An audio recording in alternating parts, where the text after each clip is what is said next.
ndagushima Yesu ndagushima Yesu ndagushima ku mirimo wankoreye.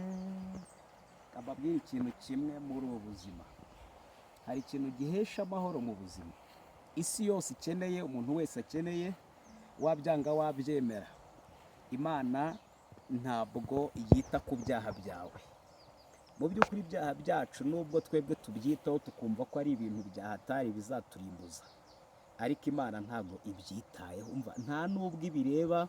Kuri ubu uvuga ngo Imana ngo iyo uri gukora ibyaha ngo Imana ngo ibikureba, ngo bityo ngo izabiguhora izabiguhanira. No, icyanditswe kimwe cyo mu Baheburayo igice cya 10:17 haravuga ngo ibyaha byabo n'ubugome bwabo sinzabyibuka ukundi. Noneho wibaze, Imana niba itibuka ibyaha byacu n'ubugome bwacu, ariyo twacumuyeho, ikaba yarabyibagiwe. Ibyanditswe nanone mu Baroma igice cyaho cya 4 naho hagaragaza neza uburyo ki ngo hahirwa ababarirwa ibicumuro byabo kandi ibyaha byabo bigatwikirwa, ngo hahirwa Uwiteka atabaraho ibyaha.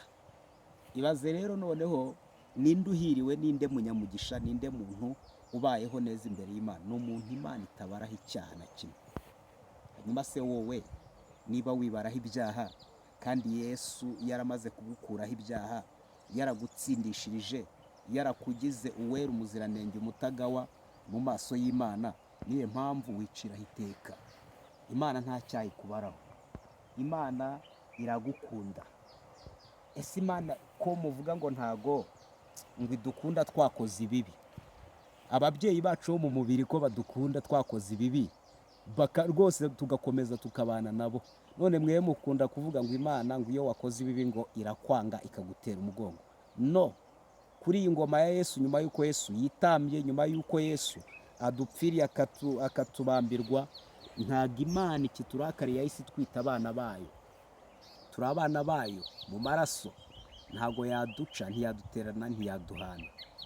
Rero uri umukiranutsi kubera Yesu yitanze, yitangiye ububi bwawe. Ntabwo uri umukiranutsi kubera wakoze ibyiza ko gukora neza ntibiba muri twebwe, ahubwo turi abakiranutsi kubera Yesu yakoze. Ese ubundi ni gute wakwita umunyabyaha ukiyita ko Yesu, ukanavuga ngo Yesu yaragupfiriye, kandi nyuma yo kugupfira yarapfiriye ibyo byaha byawe, warangiza ugakomeza kwiyita umunyabyaha? Kandi none se ubwo amaraso ye yamenekeye iki niba ataragukuyeho ibyaha? Ibyo bintu ujye ubitekerezaho kabiri nawe wumve. Yesu yaje mu isi kumena amaraso yameneye abanyabyaha, hanyuma muri abo banyabyaha nawe urimo. Noneho niba yaramenetse ugakomeza ukiyita umunyabyaha, nihe mpamvu ubwo amaraso ye yaba yaramenetse? Rero amaraso yamenetse ngo ubabarirwe ibyaha byawe, warababariwe, nta cyaha Imana ikubaraho, uri umukiranutsi by'iteka kandi byose. Amen. Amen.